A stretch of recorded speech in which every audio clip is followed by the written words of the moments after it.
తీసుకొచ్చే నిర్వాహకులు విజయవాడ అజిత్ సింగ్ నగర్ లోనా సెంటర్లోని మదర్సాల శుక్రవారం ఉదయం బాలిక కరిష్మా 17 ఏళ్లు అనుమానాస్పదలో చనిపోయింది. బాలిక తల్లిదండ్రులు, పోలీసులు, వైద్యాధికారుల వివరాల మేరకు కృష్ణా జిల్లా గుడ్లవల్లేరు మండలం అంగళూరుకు చెందినటువంటి కరిష్మా 7వ తరగతి పూర్తి చేసింది. 3 ఏళ్ల అరబిక్ కోర్సు చదివేందుకు ఏడాది కిందట మదర్సాలో చేరింది. బాలికకు అనారోగ్యంగా ఉందంటూ మదర్సా నిర్వాహకులు తల్లిదండ్రులకు ఫోన్ చేసి వాళ్ళు వచ్చేలోగానే విజయవాడ ప్రభుత్వ ఆసుపత్రికి తరలించారు.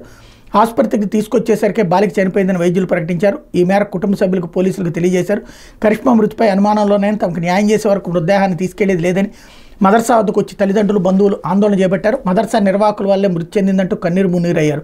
పోలీసులు అనుమానాస్పద మృతిగా కేసు నమోదు చేశారు. ఎలాంటి అనుమతులు లేకుండా నడుపుతున్న ఈ మదర్సాలో 63 మంది బాలికలు చదువుకుంటున్నారు. అనారోగ్యం అంటూ వచ్చి మాయమయ్యారు. కరిష్మా మృతి చెందిందని వైద్యులు ప్రకటించాక మరో 8 మంది బాలికలను అంబులెన్స్లో ప్రభుత్వ ఆసుపత్రికి మదర్సా నిర్వాహకులు తీసుకొచ్చారు. ఆహారం కలుషితమై అనారోగ్యం పాలయ్యారని చెప్పారు.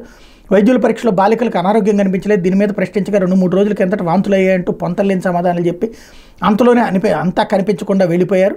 మరోవైపు 100 కిలోలకు పైగా కుళ్ళిన మాంసం విద్యార్థిని చనిపోయిందని తేలడంతో విజయవాడ సెంట్రల్ ఎమ్మెల్యే బోండా ఉమామహేశ్వరరావు, జిల్లా వైద్యశాఖ ఇతర ఉన్నతాధికారులు మదర్సాకి వెళ్లి వంటగదిని చూసి నిర్ఘాంతపోయారు. కూలింగ్ ఫ్రీజర్లో 100 కిలోలకు పైగా మటన్, పశు మాంసం, చికెన్ సంచుల్లో కనిపించే ఫ్రీజర్లో నిల్వ ఉంచిన మాంసానికి బూజు పట్టి వాసన వస్తున్నట్టు గమనించారు. మురికిగా ఉన్న వాటర్ కూలర్ నుంచి నమూనాలను సేకరించారన్నట్టు వార్తని హైలైట్ చేశారు. లేకపోతే